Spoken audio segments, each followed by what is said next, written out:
pública y su difusión es irrestricta. Sin embargo, la ley tiene sus excepciones, como veremos más adelante. Bajo este principio de máxima publicidad, ¿qué otras características debe tener la información accesible al público?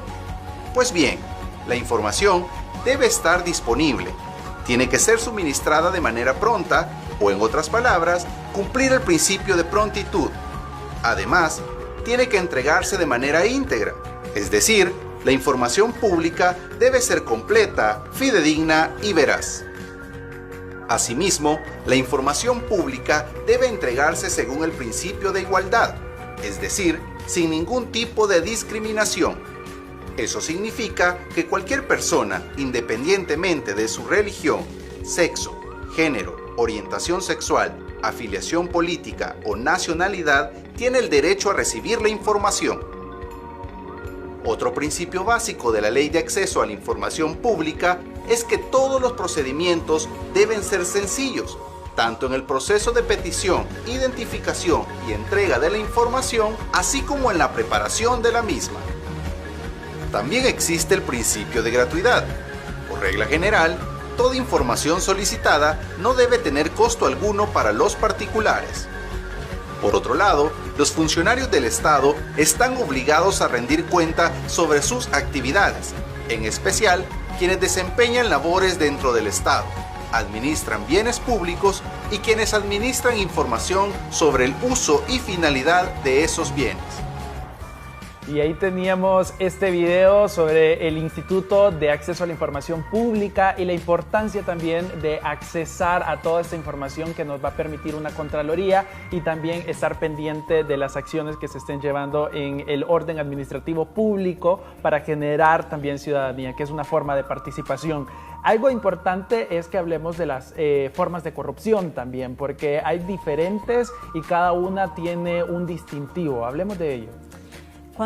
Hablar de formas de corrupción, hay formas que están como más evidentes y otras que están más ocultas, pero hemos escuchado a través de los diversos medios como, por ejemplo, la apropiación ilícita de recursos, el enriquecimiento ilícito, el peculado, cuando hablamos de la elusión o de la evasión fiscal, el clientelismo, el amiguismo, cuando hablamos de saltarse procesos o romper esas reglas del juego democrático. Se han establecido leyes para requerimientos necesarios de la gestión pública que a veces son violentadas y la corrupción va desde lo más pequeño hasta lo más grande.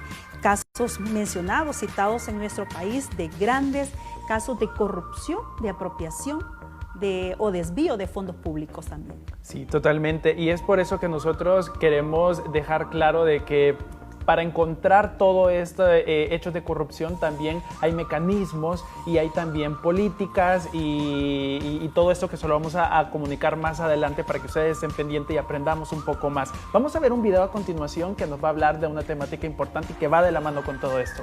Cuando hablamos de elusión fiscal o de la evasión fiscal, por ejemplo, hablamos de la política fiscal, que es algo sumamente importante porque son todos aquellos impuestos que se recogen por parte de todo el pueblo y eso también entra en este tema. Vamos a ver. La política fiscal es una rama de la política económica que estudia el presupuesto del Estado, analiza tanto la recaudación tributaria como el gasto público y se enfoca en que estas acciones se hagan de forma transparente. Para que la política fiscal contribuya a que la ciudadanía goce de una vida plena, se deben promover 3 pilares fundamentales: lograr empleo suficiente y un crecimiento económico sostenible, construir condiciones de igualdad entre las personas y hacer que las instituciones funcionen con efectividad. Por eso la política fiscal es una herramienta para la democracia y el desarrollo. Esa política fiscal también le da vida a grandes proyectos, a recursos, a gestiones que se hacen en nuestro país y en cualquiera de los países, porque son esas recaudaciones también o esas aportaciones que de manera directa o a través de esos impuestos indirectos llegan al Estado y hay que gestionarlos de la mejor manera para poder desarrollar proyectos en beneficio de la población. Así que, bueno, esa parte, cuando hablábamos de elusión o evasión fiscal, también hay que decir, como lo hemos venido hablando a lo largo de todo el tema, Emerson Emilio, de esas leyes que parten de esa convención internacional de la Asamblea de las Naciones Unidas contra la corrupción y que también dan pie al surgimiento de otras leyes en nuestro país. ¿Cuáles son esas leyes que podemos encontrar en El Salvador que van en pro de eso? La ley de probidad, que es una de las leyes también que rigen los códigos de ética, como la ley de ética misma, una ley de ética, esa ley de probidad que también obliga, como decíamos al inicio, a aquellos funcionarios a declarar sus bienes cuando ingresan y cuando salen. La misma LACAP también, la LACAP, que es la ley de contrataciones y adquisiciones de la adquisición de los organismos públicos. Es decir, en esta ley lo que favorece es que hay un proceso a seguir y que no te puedes saltar para beneficiar, por ejemplo, a aquellas personas conocidas, a los amigos y todos aquellos en esta ley de adquisiciones. Y todo eso porque va frenando de alguna manera la corrupción. Y este tipo de leyes son claves porque al final la corrupción en algún momento viene a dañar la imagen del país y obviamente esto tiene repercusiones bien grandes, tanto que llega al hecho de la confianza internacional, al hecho de la cooperación internacional y obviamente eso va teniendo un impacto que se va reflejando dentro de la sociedad. Y a más altos niveles de confiabilidad también la confianza y el nivel de democracia es mejor y a más índices de corrupción baja más los índices de confianza en el proceso democrático. Totalmente. Esta es una temática muy amplia. Los 15 minutos que tenemos para el apoyo en la materia de estudios sociales para 9º grado se quedan cortos. Vamos a seguir profundizando esta temática seguramente en clases futuras. Por el momento lo vamos a dejar hasta acá, Elba. Vamos a dejarnos con el entusiasmo de seguir aprendiendo. La invitación es para que ustedes sigan tratando de seguir las guías y sobre todo ser autodidactas en estos momentos que tenemos acceso a educación en línea o las clases de televisión de El Salvador, estar pendientes. Esa parte, hay que buscar más información porque en los 15 minutos no podemos desarrollarlo todos, ahí se nos quedan a veces alguna información, entonces hay que buscar más información, hay que ser, como dice Emerson, autodidactas. Muy bien, gracias Alba Calderón por habernos acompañado en esta clase de 9º grado. Finalizamos el espacio para tercer ciclo, ustedes pendientes porque la franja educativa todavía continúa. Nos vemos, hasta la próxima. Hasta la próxima.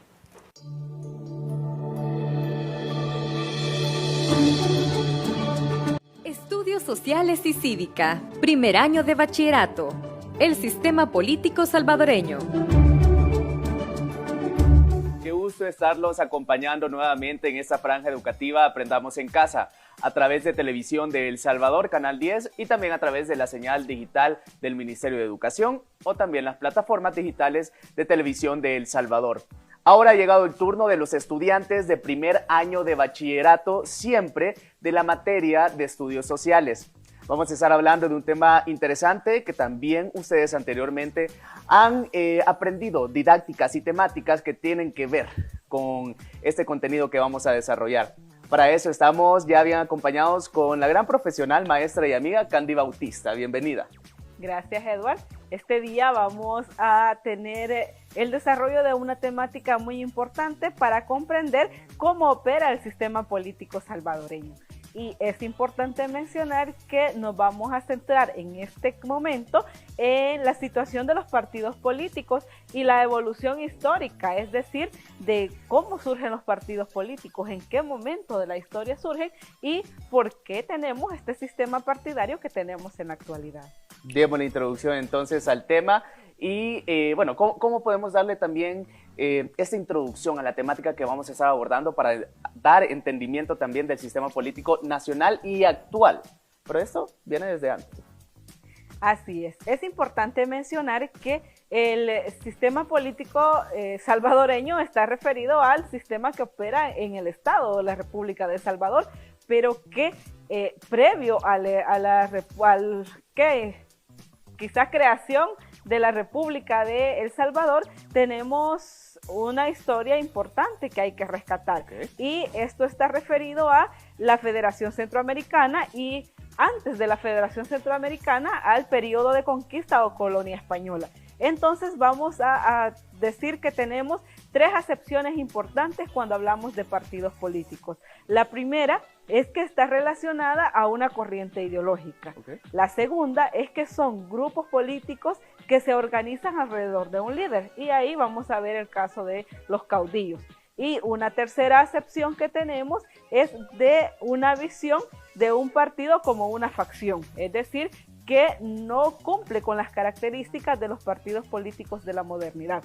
Pero también es importante decirles que en el desarrollo de esta clase nos va a estar acompañando Federico Paredes y que él nos va a profundizar sobre algunos de estos elementos. Y precisamente nos vamos a continuación con Federico, que tiene información que brindarnos en estos momentos.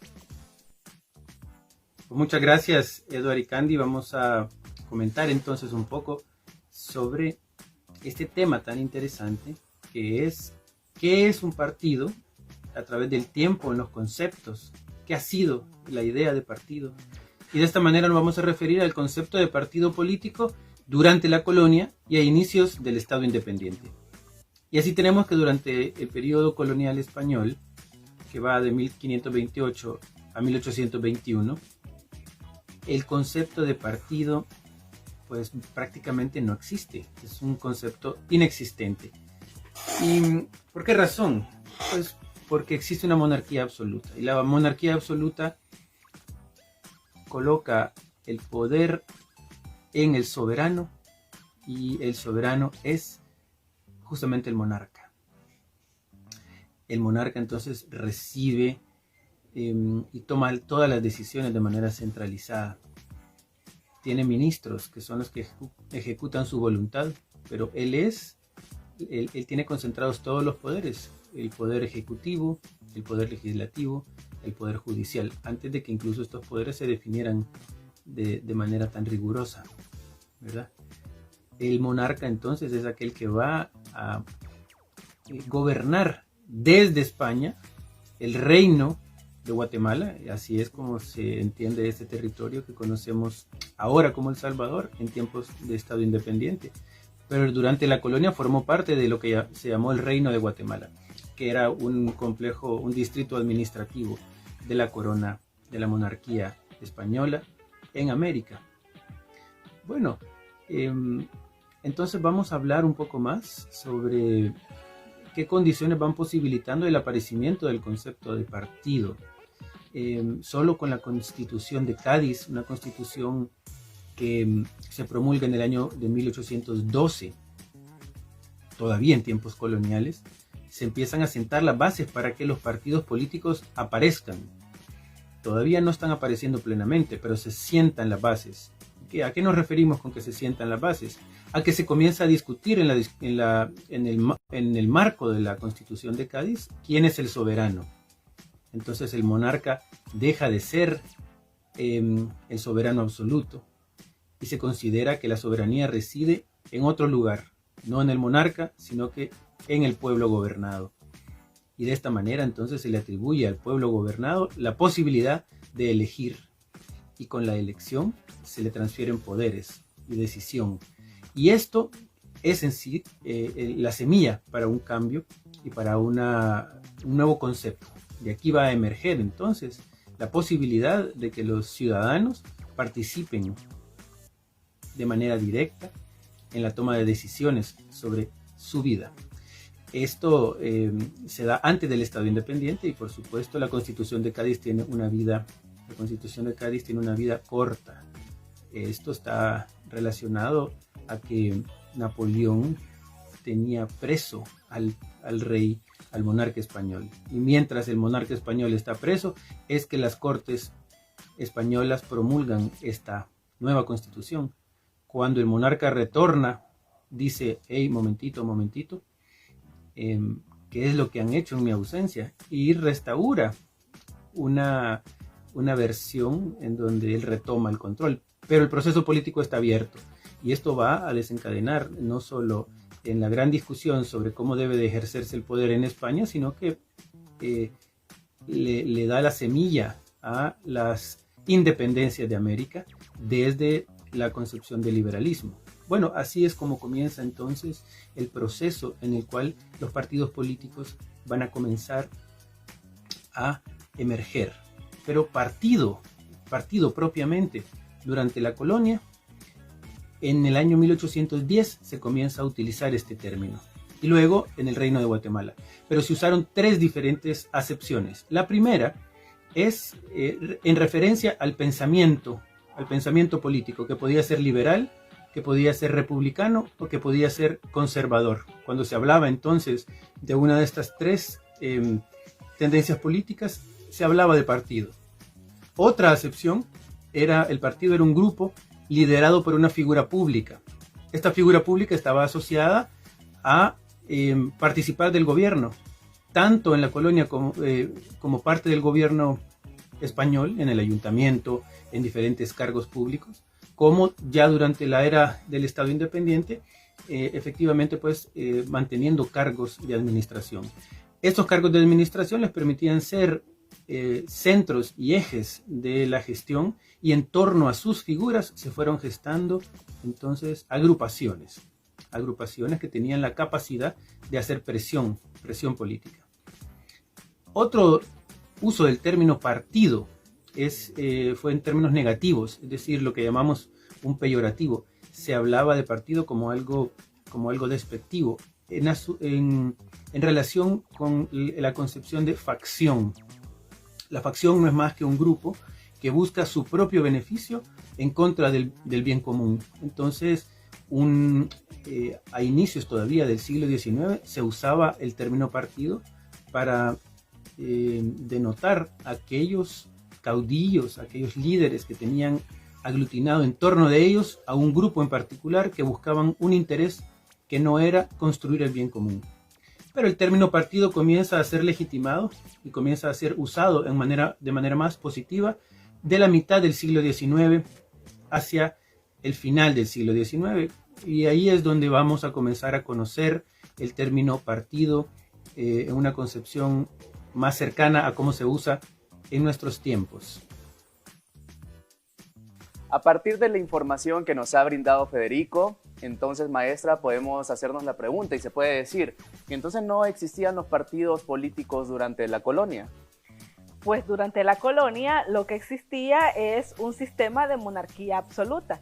En este sistema el que toma las decisiones es el rey, por lo tanto, o monarca, ¿verdad? Por lo tanto, no hay un espacio para los partidos políticos. El rey es el que acumula el poder o concentra el poder, y también podemos decir que en este sistema tampoco hay una división de los órganos del Estado como nosotros los conocemos en la actualidad. Por lo tanto, el sistema de conquista o la colonia que se tuvo en nuestra región durante la colonia española no permitía los partidos políticos. Estos han surgido pues propiamente en el siglo XIX. Y vamos a seguir complementando esta información con lo que nos va a comentar a continuación Federico en el siguiente video. Bueno, ahora veamos correctamente que los partidos políticos surgen propiamente en el siglo XIX. Es decir, son parte de un proceso que está asociado a la independencia, a los procesos de independencia de este territorio. Surgen en el siglo XIX. Y hay que decir que alrededor de 1880 en este territorio ya existían organizaciones políticas que tenían características de no ser permanentes, es decir, se formaban y se deshacían, no permanecían en el tiempo. Estaban organizadas alrededor de un líder. Este líder era una persona fuerte que lograba que esta organización estuviera en torno suyo, y tenían características de verticalismo, es decir, que las decisiones se tomaban desde esta figura que era el líder hacia abajo, sin la posibilidad de discusión, autoritario como método de hacer llegar y transmitir el ejercicio de su voluntad, es decir, una manera pues de ejercer el poder, autoritaria, y clientelar. Clientelar quiere decir yo te ofrezco a cambio de tu apoyo ciertos beneficios. Entonces aquellos que están conmigo se benefician, los que no están conmigo no se beneficiarán. Esas son las características de estos primeros partidos hacia mediados y finales del siglo XIX. Vamos a ver entonces algunas figuras que ejercieron este tipo de liderazgo. Vamos a tener caudillos militares y vamos a tener caudillos civiles. En el caso de los caudillos militares, estos actuaron antes de 1880, actuaron más o menos ahí por 1826 en adelante, que es cuando está conformada la Federación Centroamericana. La Federación fue un gran proyecto que fracasó lamentablemente a partir de los conflictos y las guerras intestinas. Y fueron estas guerras protagonizadas precisamente por estos caudillos militares. Así pues, tenemos en Honduras al liberal republicano Francisco Morazán. Este es uno de los grandes caudillos militares de la época. Tenemos a Gerardo Barrios en El Salvador, cuyo pensamiento es republicano. Y tenemos a Justo Rufino Barrios en Guatemala, que se nombró a sí mismo el Reformador. En Guatemala todavía existe la Avenida del Reformador y la estatua de Justo Rufino Barrios se ha puesto en cada pueblo, en cada parque municipal de Guatemala, recordando la obra de este caudillo. Este caudillo tiene una historia particular porque muere en territorio salvadoreño. Su tumba está en Chalchuapa y hay un memorial que conmemora el lugar en donde este caudillo militar fue asesinado en su búsqueda de conquistar el poder político de esta provincia, de este estado ya del Salvador. Bueno, estos son algunos de los caudillos militares de esta época. Pero también vamos a tener caudillos civiles que van a operar bajo los mismos conceptos. Van a ser verticales, van a ser autoritarios y van a proceder de manera clientelar. Como ejemplo de un caudillo civil tenemos a Francisco Dueñas. Francisco Dueñas gobernó en diferentes momentos, pero él manejó un partido que se llamaba Liberal Moderado. Esto en la óptica de muchos ha sido considerado como el exponente en realidad de una política más conservadora y que estaba más vinculado con los intereses del clero. Por esta razón no se podía considerar plenamente liberal, sin embargo él se llamaba liberal moderado. Y Francisco Dueñas también es el típico caudillo de características autoritarias, clientelares, y en torno de él se va a generar también una organización política. Todas estas organizaciones tienen su auge y su declive en torno a la figura de su líder máximo. Esas son algunas de las características de entonces de estos partidos que surgen en el siglo XIX. Gracias, Federico, por compartirnos esta información que es valiosa para comprender el proceso de cómo se va configurando el sistema político a través de la historia. Y en este elemento, Eduard, es importante destacar la segunda acepción que habíamos mencionado, que es la de grupos políticos alrededor de un líder. Esta se evidencia alrededor de lo que es la independencia de España con la organización o la configuración de la República Federal de Centroamérica. Y vemos que nacen líderes que son importantes y reconocidos hasta la actualidad, como el caso de Francisco Morazán, quien es postulado por sus ideales y que tiene un grupo que apoya estos ideales. Entonces podemos decir que a través de la visión de este líder, logra también compartir su pensar en estos grupos de personas, y es un avance que existe también en este grupo para conformar un partido político. Es un avance, podríamos decirlo, que sienta bases, ya que en 1812 la Constitución de Cádiz, que es una constitución de corte liberal, permite justamente la diversidad, llamémoslo así, de grupos o de opiniones. Son procesos que se van llevando a través de la historia, ¿verdad? Justamente a través de la historia, y que, como vamos a ver en la siguiente cápsula que Federico ha preparado, ya nos introduce al contexto salvadoreño y a la historia de nuestro país en relación a los partidos políticos del siglo XX. Vamos a verlo entonces.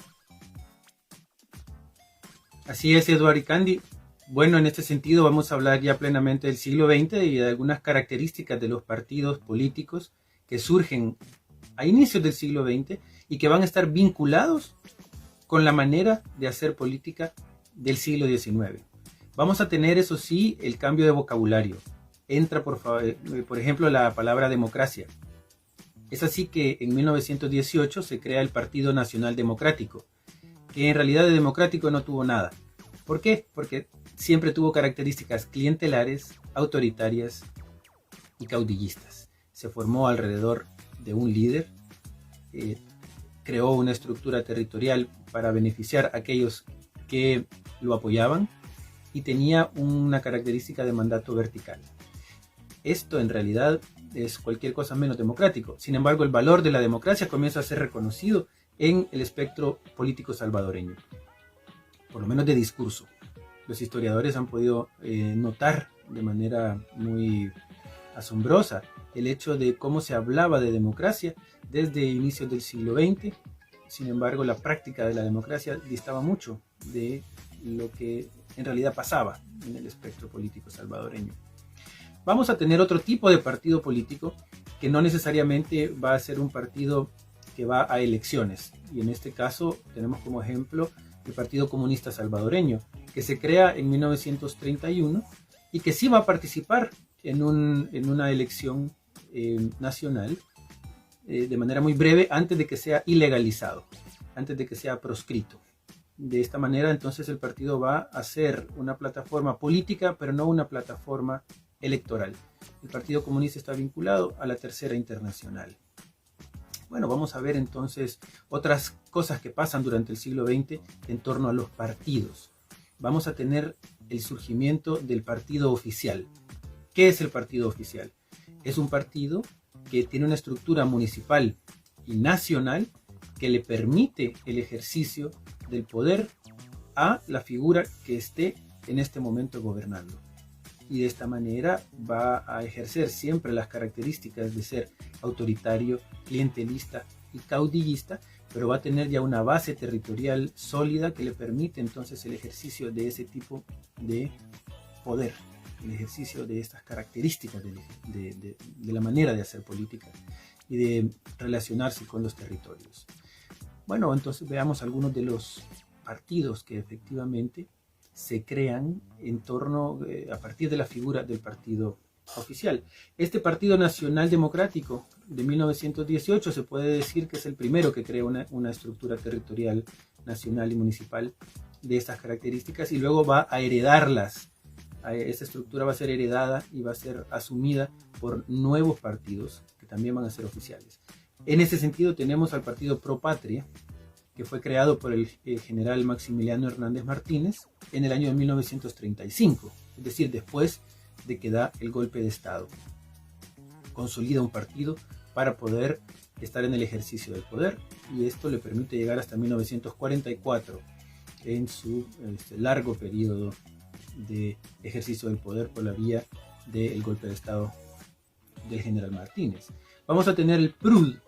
El PRUD es el Partido Revolucionario de Unificación Democrática, fundado por Óscar Osorio y que tiene un segundo periodo con José María Lemus.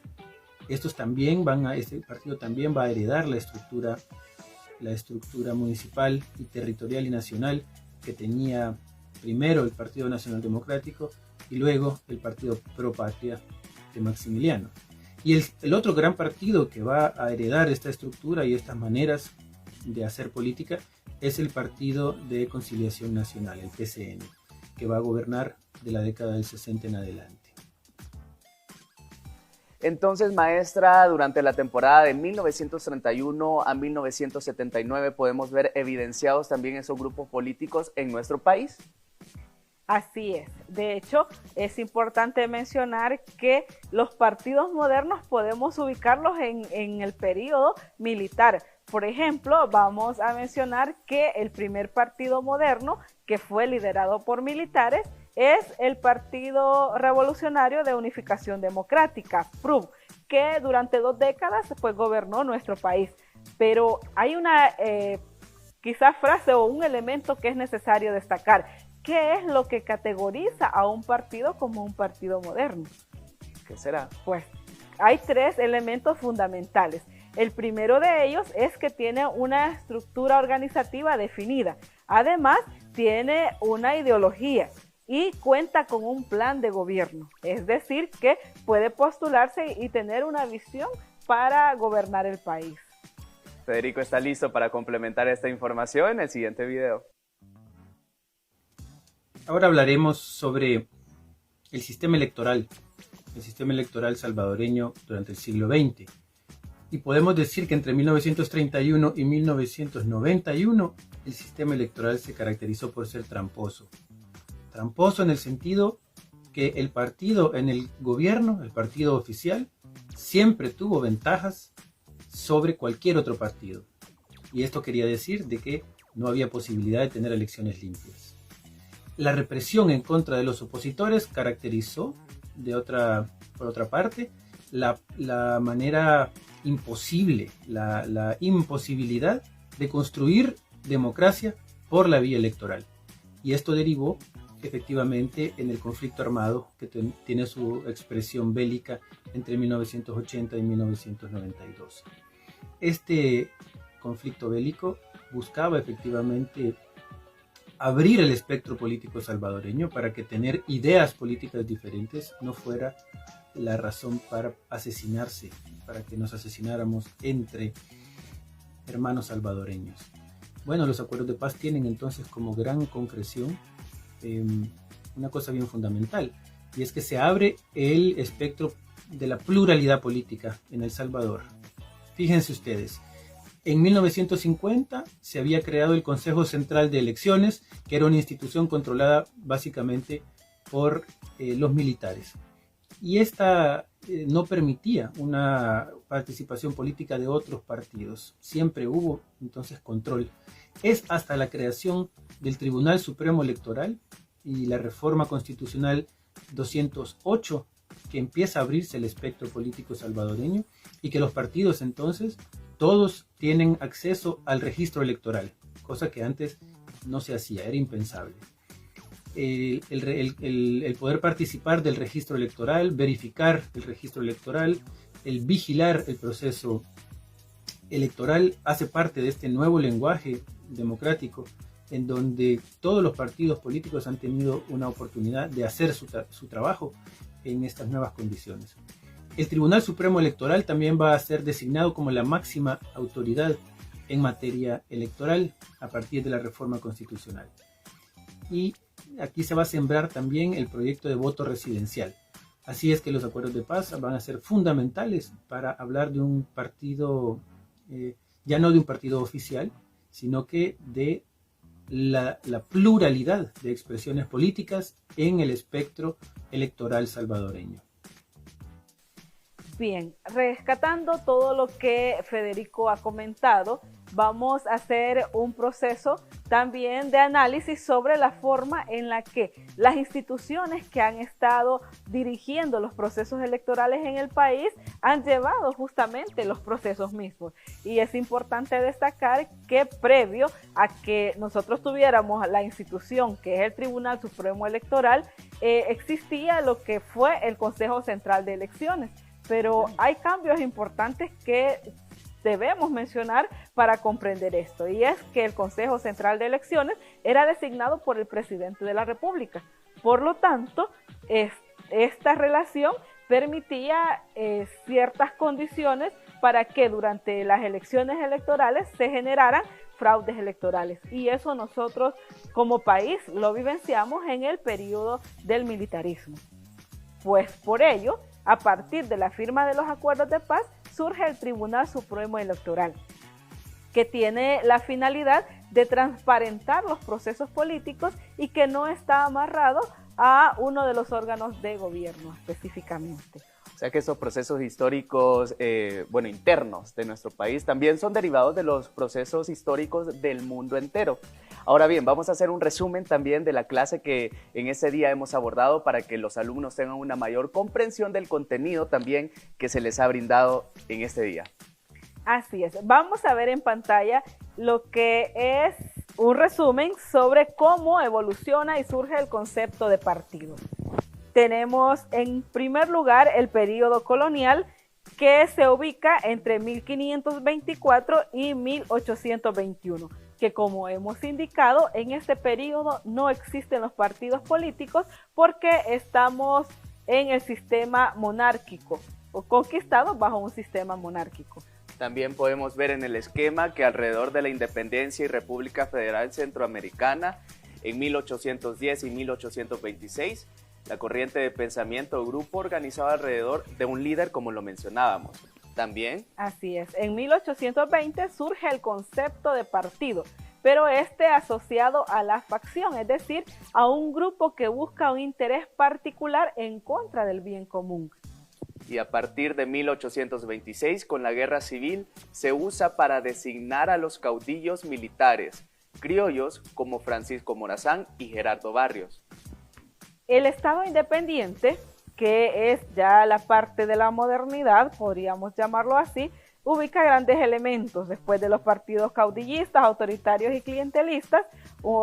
Llegamos a el hecho de un partido oficial y dictadura militar, como el caso del PRUD que mencionábamos, partidos revolucionarios clandestinos. Además, en el país surgen posteriormente los acuerdos de paz y se instauran las elecciones libres, con lo que se provoca posteriormente lo que es la polarización política. Bien, Candy, importante información y la temática que hemos abordado en este día. Gracias por habernos acompañado, gracias a Federico también por brindarnos todo el contenido y gracias a los estudiantes por formar parte de esta clase de primer año de bachillerato. Se nos acabó el tiempo. Así es, entonces les esperamos la próxima semana para seguir aprendiendo juntos. Nos vemos entonces el próximo jueves. Hasta luego.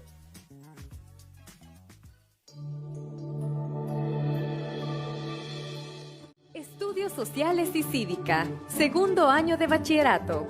El desarrollo tecnológico y la economía del conocimiento. Bienvenidos y bienvenidas a su clase de Estudios Sociales. Este día vamos a abordar una temática muy importante que complementa las temáticas que hemos desarrollado en las semanas anteriores. Recordando algunas de ellas, hemos hablado sobre la sociedad de la información, su alcance y la manera que impacta en la forma de vida de las personas. Además, hemos abordado temáticas referidas a las tecnologías de la información y la comunicación y la manera como éstas pueden ayudar al cumplimiento de los objetivos de desarrollo sostenible. También hemos abordado elementos de la ciudadanía digital, como por ejemplo las normas generales para hacer uso de la información, el detectar noticias falsas o fake news, entre otros. Este día vamos a desarrollar la temática de la sociedad de la información y la economía del conocimiento. Para ello nos acompaña José Ernesto Montoya, quien es economista, catedrático universitario y además es investigador del Instituto de Formación Docente.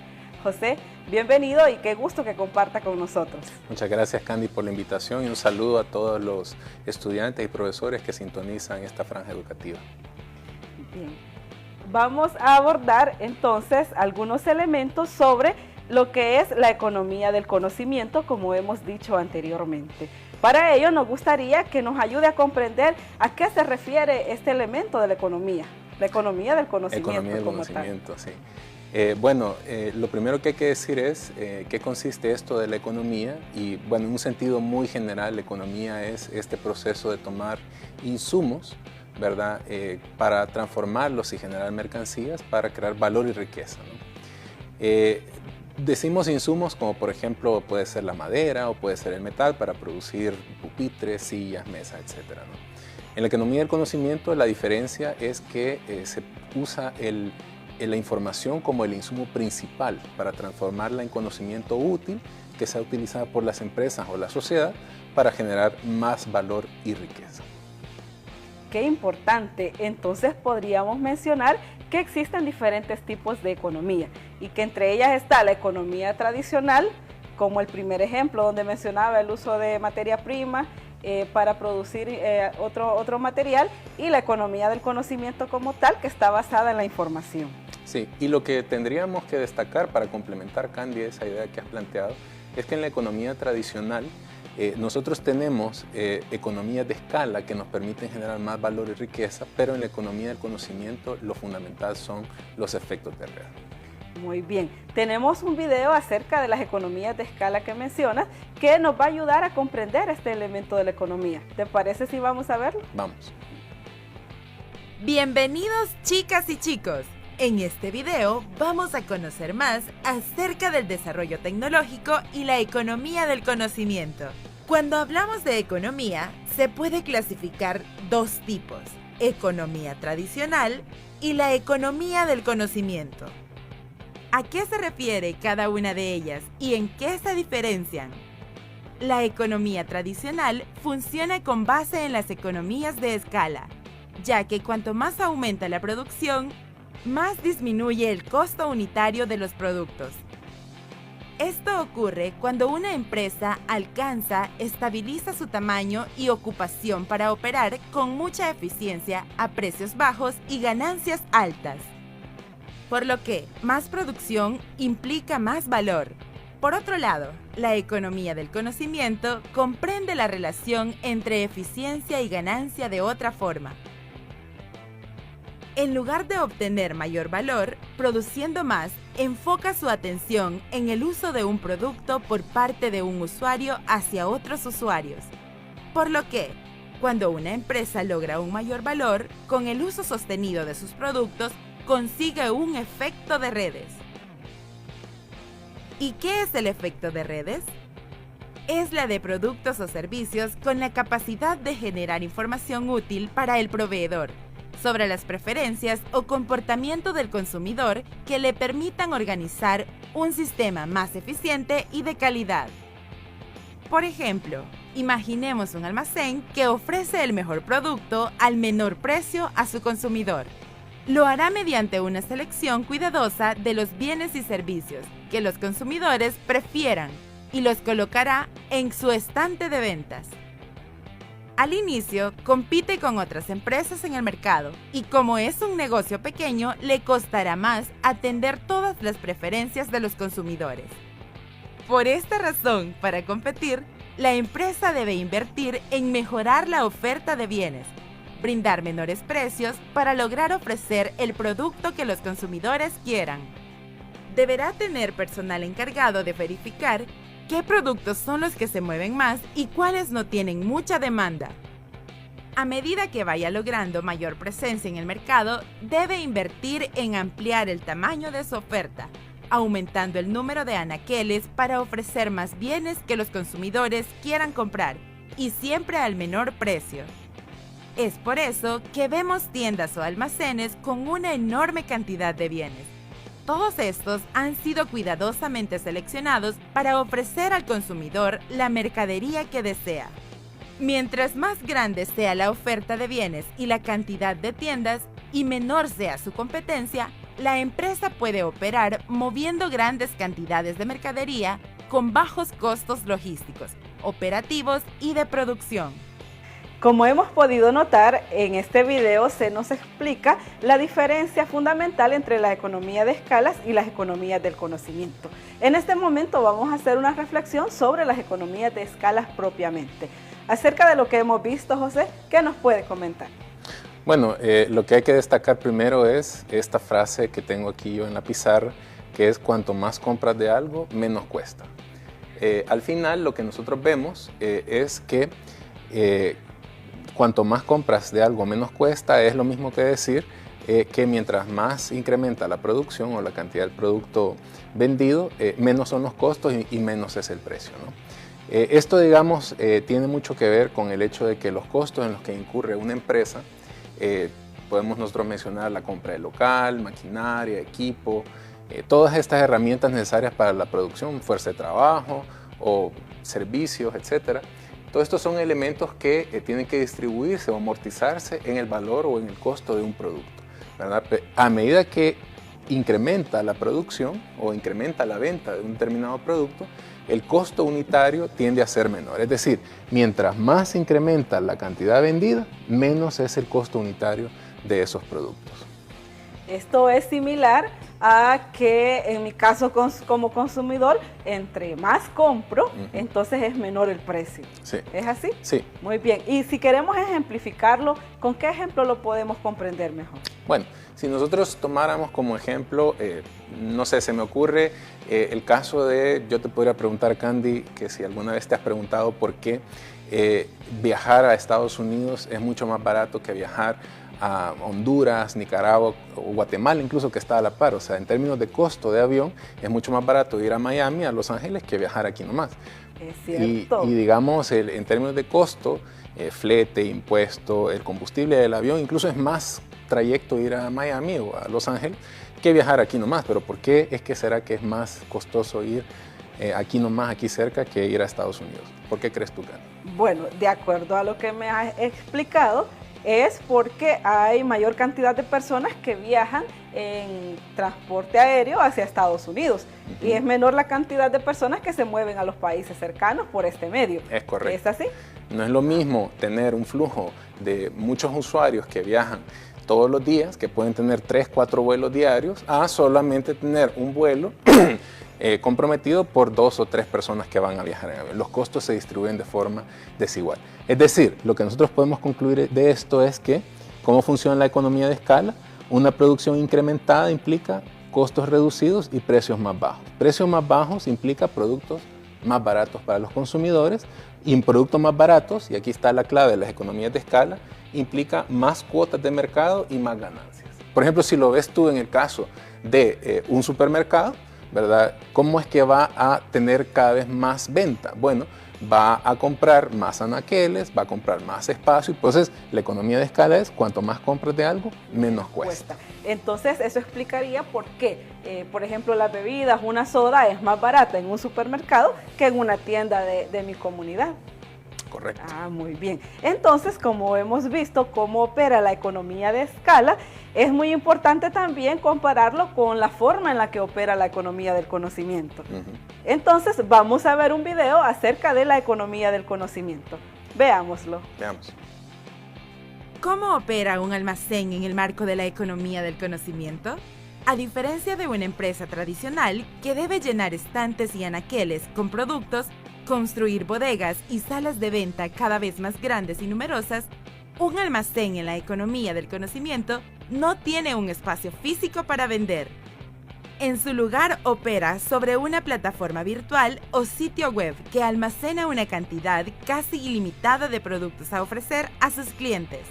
La empresa debe ofrecer un espacio virtual a los proveedores que quieran colocar su producto en la plataforma y tener la capacidad de atender a los clientes que busquen el producto que necesitan. Mediante una computadora o un teléfono inteligente, los clientes pueden buscar el producto que desean, realizar la compra y recibir su pedido en la comodidad de su hogar. Algo tan fácil como presionar un botón. ¡Genial!, ¿no? Cada selección que el usuario hace sobre un producto en el sitio web, cada compra que realiza o el tiempo que pasa comprando, los bienes que no revisa, los bienes que devuelve o incluso los bienes que reemplaza por otros. Toda esta información es recopilada por el almacén en tiempo real y le permite actualizar sus inventarios de forma automática, ofreciendo a futuros consumidores una experiencia de compra cada vez más satisfactoria. Esta es una información vital que la empresa recopila y que le permite tener un acervo extraordinariamente variado que refleja las preferencias de millones de consumidores y con lo cual ofrece el mejor producto al menor precio. Y todo esto ha sido información generada por los consumidores. En lugar de tener empleados encargados de monitorear las tendencias de los anaqueles, como el caso de las economías de escala, en la economía del conocimiento, es el conocimiento generado por los propios consumidores lo que le permite a la empresa vender más y mejor. Cada compra, cada clic, cada visita hace más eficiente y efectivo el proceso de venta. Estos son los efectos en red que logra un almacén al incorporar esta lógica a su proceso de producción. Estos ejemplos evidencian la necesidad de que las empresas se actualicen y se inserten en las dinámicas de la economía del conocimiento. Qué interesante información la que se nos ha compartido en este video. ¿Qué podríamos concluir de este, José? Bueno, yo creo que la palabra clave o el concepto clave, Candy, ahí son los efectos de red. ¿Qué son estos efectos de red? Bueno, los efectos de red comenzaron a notarse o digamos cobran fuerza cuando nosotros, por ejemplo, vemos el caso de las conexiones por teléfono, ¿verdad? Las conexiones por teléfono, si nosotros tenemos dos teléfonos conectados, ¿verdad? Eso nos va a dar una conexión. Entonces, dos personas están hablando y comparten información. Si nosotros tenemos 5 teléfonos conectados, vamos a tener 10 conexiones, entre sí, entre todos los teléfonos, etc. A medida que las conexiones van incrementando, ¿verdad? Nosotros vamos a tener una red más fuerte y que comparte más información. Ahora, lo que debemos recordar, y esto es el punto clave, es que en la actualidad los teléfonos no solamente comparten voz, ¿verdad? O sea, no son aquellos teléfonos que solamente servían para hablar, sino que los teléfonos comparten datos. Entonces, la información que estos teléfonos comparten entre sí y entre todos los usuarios, ¿verdad? Son, digamos, información que a veces nosotros ni nos damos cuenta que están compartiendo los teléfonos. Por ejemplo, los teléfonos inteligentes comparten información sobre dónde hemos estado, a quiénes hemos visto, qué hemos estado viendo en internet, qué hemos estado comprando incluso. Entonces, esa información, ¿verdad? Es información que las empresas pueden utilizar y les sirven para dinamizar los efectos de escala o digamos el efecto de escala, incrementar su ganancia. Ahora, ¿cómo es que esto ocurre? En la economía, el efecto de red es que, digamos, se va generando más valor o más riqueza a medida que los usuarios utilizan más un bien o un servicio. Y te lo voy a explicar con un ejemplo. Por ejemplo, no sé si tú has escuchado hablar de este juego que es muy popular en internet, en línea, que se llama Fortnite, que, digamos, tú puedes tener un jugador, un personaje, y ese personaje, digamos, puede tener o puede ser personalizado como tú quieras. Puedes comprarle vestuario, puedes tener armas, etcétera, ¿no? Entonces, ¿por qué es ese un juego tan demandado? ¿Por qué es tan popular? Bueno, porque ofrece a los usuarios una gran cantidad de objetos, de pieles, de vestimentas que le gusta a los chicos, ¿no? Para jugar, ¿no? Entonces, ¿cómo es que han logrado tener esa oferta que la gente quiere? Bueno, entonces, digamos, te pongo un ejemplo. Si 2 personas juegan ese juego en línea, ¿verdad? Van a revelar la preferencia de cada uno. Por ejemplo, si uno prefiere una vestimenta azul y el otro prefiere una vestimenta roja, entonces la empresa sabe que hay 2 preferencias. Pero ¿qué tal si hay 4 personas jugando en línea y 2 prefieren vestimentas rojas y 2 prefieren vestimentas azules? Eso ya revela más información. Pero ¿qué pasa si hay 15 o 20 o 30 usuarios jugando? Las preferencias de cada uno de esos usuarios revela más y más información que a la empresa le sirve para ofrecer el juego que la gente más quiere. Incluso, y aquí está un poco el aspecto brillante, ¿no? de esta economía del conocimiento, la empresa ni siquiera se interesa en vender el juego, ¿verdad? O sea, lo ofrece gratis, porque lo que le interesa a los usuarios, a la empresa, digamos, es la información que los usuarios le van a dar para ofrecer el mejor juego. ¿Y cuál es el mejor juego? Pues el que los usuarios quieran, ¿no? Y esto, digamos, no se reduce solamente a este caso que te he presentado, sino que lo podemos ver en otros casos, como es, por ejemplo, el que estábamos hablando de los supermercados. Podemos decir el caso de Amazon, ¿no? Que tiene en su plataforma, en su base de datos, miles de usuarios que consumen productos y digamos, Amazon revisa y tiene registros de qué es lo que los consumidores compran, qué es lo que, digamos, lo que devuelven, lo que no compran, etcétera. Y todo esto, digamos, le sirve a la empresa para tener un registro de qué es el mejor consumidor, ¿no? Entonces, al final, lo que tenemos en esto es una economía, ¿verdad?, dinamizada por la información que los mismos usuarios generan, ¿no? Y son millones de usuarios los que están, digamos, aportando información a la plataforma, ¿no? Es muy interesante y sin duda muchos de nuestros estudiantes se han sentido incluso identificados con estos ejemplos y seguramente hacen uso de ellos. Entonces, cuando hablamos de empresas como Amazon, que sabemos que es una empresa que tiene presencia global y que ofrece productos a millones de personas alrededor del mundo, ¿cómo hacen para poder procesar esa información? ¿Acaso tienen una cantidad de personas tabulando esos datos? Bueno, gracias, Candy, que has hecho esa pregunta, porque eso, digamos, nos permite introducir otro concepto importante, que es el de Big Data y Machine Learning, que, digamos, es un componente fundamental de la cuarta revolución industrial. Pero, ¿qué te parece si nos lo explica un experto? Me parece excelente. Vamos a ver entonces este video preparado por el experto Gustavo Solórzano. Podemos definir Machine Learning o aprendizaje automatizado como una rama de la inteligencia artificial que tiene por objetivo lograr que las máquinas o computadoras aprendan por sí mismas en forma automática, es decir, sin programarlas explícitamente para que ejecuten una tarea, de ahí su nombre. Para lograr esto, es necesario entender cómo funciona el cerebro humano y tratar de replicar ese comportamiento en las máquinas o computadoras, que se basa en conceptos estadísticos y matemáticos, a través de los cuales las máquinas o computadoras aprenden: aprendizaje supervisado y aprendizaje no supervisado. El aprendizaje supervisado consiste en proporcionar a la computadora un conjunto de datos con atributos o características de entrada con sus respectivos datos de salida. La computadora analiza esos datos e identifica patrones o tendencias, es decir, aprende de los datos. Debido a que también se le proporcionan los datos de salida, es capaz de hacer predicciones o, por así decirlo, tomar decisiones sobre nuevos conjuntos de datos. En esta era de la información, llamada cuarta revolución industrial, contamos con una enorme cantidad de datos que se generan rápidamente en distintos formatos. Esto se conoce con el nombre de Big Data. El término Big Data se refiere a grandes conjuntos de datos en función de tres características principales: volumen, variabilidad y velocidad. El volumen se refiere a la enorme cantidad de datos, es decir, al tamaño de los conjuntos de datos. La variabilidad se refiere a que estos conjuntos de datos se encuentran en una diversidad de formatos, por ejemplo, textos, imágenes, videos y muchos otros más. La velocidad se refiere a que esta enorme cantidad de datos se generan o crecen exponencialmente en un corto periodo de tiempo. Los datos pueden encontrarse en formatos muy variados, los cuales podemos agrupar en dos clases: datos estructurados y datos no estructurados. Por datos estructurados nos referimos a aquellos en donde podemos identificar con relativa facilidad los diferentes registros o muestras de datos y las características asociadas a cada uno de ellos. La representación más sencilla de datos estructurados es un arreglo de filas y columnas, en donde las filas son las diferentes muestras de datos y las columnas son las características o atributos de dichas muestras. Los datos no estructurados son aquellos en donde no se identifica con facilidad las diferentes muestras de datos y sus respectivas características, debido a que los datos no tienen un patrón definido.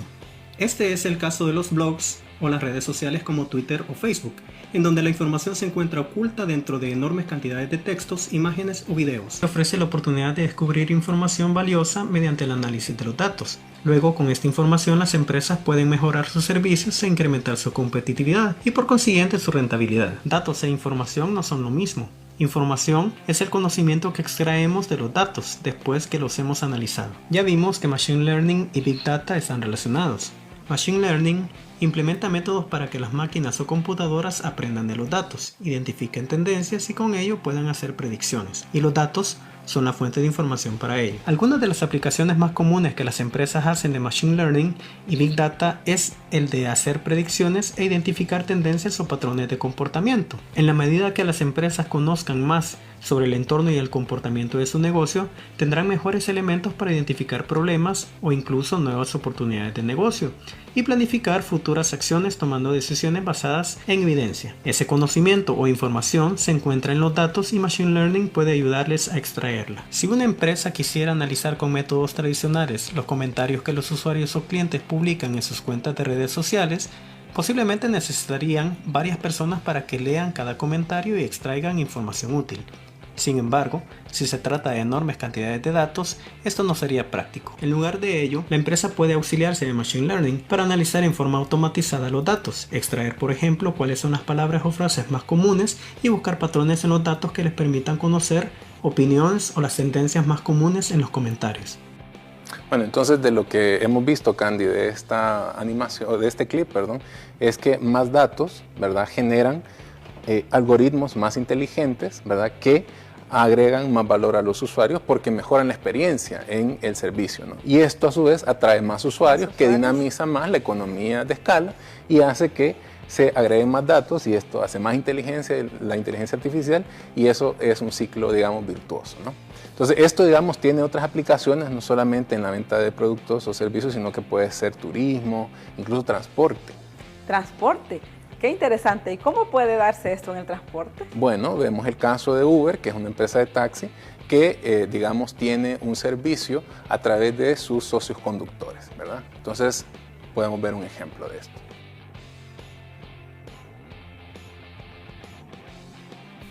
Vamos a reflexionar la forma en que opera la economía tradicional y la economía del conocimiento en el rubro de transporte. Comencemos por analizar una empresa tradicional de taxis. Sus economías de escala provienen del tamaño de su flota y el número de empleados y el alcance del servicio por escala geográfica. Mientras mayor sea su flota, número de empleados y alcance, mayor será el número de clientes que puede percibir y mayores serán sus ganancias y menores sus costos de operar. Un taxista individual tiene costos que le impiden, en muchos casos, competir con una empresa de taxis, y sus economías de escala, la cual tiene a su disposición una mayor cantidad de contactos, clientes, recursos y alcance tanto en términos de activos como empleados. Al final, le sale mejor al taxista ser empleado de la empresa y trabajar por un salario. Esta acumulación de datos o Big Data es interpretada por los sistemas de inteligencia artificial de la empresa y es utilizada para mejorar la inteligencia artificial de la plataforma. Con el tiempo podría pasar incluso que Uber desarrolle una inteligencia artificial que haya aprendido los hábitos de conducción de millones de socios y permita ofrecer un servicio de transporte totalmente autónomo, es decir, sin la necesidad de un conductor humano. En el caso de una empresa con un enfoque de efectos de red, como puede ser el caso de Uber, su ventaja la obtiene de tener un modelo de negocios en el que su función principal no es la de tener contratados a los taxistas como empleados, sino ofrecer un medio de intermediación entre clientes y conductores. Uber ofrece una plataforma en línea que conecta mediante el uso del teléfono a un proveedor de servicios, en este caso el socio conductor, con el demandante de un servicio, en este caso el cliente. La plataforma registra los tiempos, destinos, rutas, cargos, número de usuarios, incluso registra los hábitos y normas de conducta de los conductores a la hora de un viaje. Todo esto le permite a Uber ofrecer una tarifa que refleje un precio competitivo para el proveedor y el cliente. Además, como no tiene que cargar con los costos operativos de una empresa de taxis, puede incrementar sus beneficios. Con cada nuevo socio conductor o nuevos clientes, la plataforma recopila más datos e información que le permiten mejorar el servicio y acercar la tarifa a un precio cada vez más competitivo.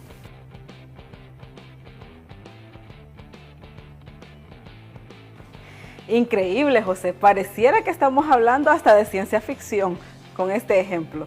Sí, pero valga decir que empresas como Tesla, ¿verdad?, que están trabajando con este asunto de la inteligencia artificial, están programando que para 2050 ya la conducción autónoma va a ser una cosa ya de amplio uso comercial, ¿no? Incluso deja en la duda de dónde van a quedar estos conductores, ¿no? Si ya no se van a necesitar conductores humanos, sino que la inteligencia artificial lo va a hacer. Y eso es algo que me preocupa, ya que hemos dicho que los conductores de Uber no son empleados. ¿Y entonces qué son? Esa es una excelente pregunta, Candy, pero creo que ya se nos acabó el tiempo. Entonces, ¿qué te parece si lo vemos en la próxima clase? Me parece excelente. Entonces, queridos estudiantes, les esperamos el próximo jueves a esta misma hora para continuar desarrollando estos temas tan interesantes para comprender cómo opera la economía del conocimiento. Gracias, José, por acompañarnos y te esperamos la siguiente semana también. Correcto. Bueno, saludos a todos. Nos vemos. Nos vemos pronto.